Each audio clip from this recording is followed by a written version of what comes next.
কৃষক যারা শ্রমিক আছেন তাদেরকে ক্ষেত থাকা অবস্থায়, জমিতে থাকা অবস্থায় টাকা পরিশোধ করতে হবে, এটাই নিয়ম। কারণ ওরা অনেক পরিশ্রম করে, দিন রাত কষ্ট করে এই সোনার ফসল আমাদের ঘরে তুলতে পারে।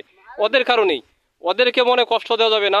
ওদের ফসলের টাকা কোনো সময় অনিয়ম করা যাবে না, যে আমি আজকে দেবো না, কালকে দেবো, পরশু দেবো, এরকম কোনো সময় করা যাবে না।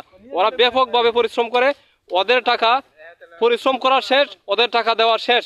এই কাজটা আমরা প্রত্যেকেই যারা বড় বড় গৃহস্থ আছি, বড় বড় টাকাওয়ালা মালিক আছি, যারা যারা আছেন, প্রত্যেকেই যেন মনে থাকে শ্রমিকের টাকা জমিতে থাকা অবস্থায় পরিশোধ করতে হবে।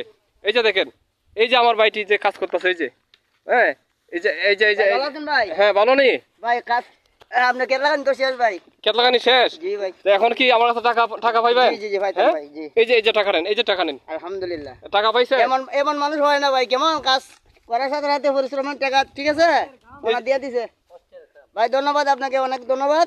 আপনার মতন মানুষ হয় না। আপনার ক্যাপটা যে আমার দর্শক বন্ধুরা দেখতেছেন, এই যে একটু দেখান, আপনার চেহারাটা দেখান। জি জি ভাই জি। ঠিক আছে, আপনি কি মানে আজকের যে কাজ করছেন আমার, এই টাকা কি আমি পরিশোধ করতে পারছি? ইনশাআল্লাহ ইনশাআল্লাহ ভাই, ভাই জি তো আলহামদুলিল্লাহ। জি, আপনি সন্তুষ্ট তো? অবশ্যই ভাই। আপনি আমাদের জন্য দোয়া করবেন ইনশাআল্লাহ। আপনাদের শ্রম গ্রাম আমাদের ফসলে মাখা আছে, আমরা অস্বীকার যাব না। ঠিক আছে, আমাদের ফসল যাতে ভালো হয়। অবশ্যই ভাই।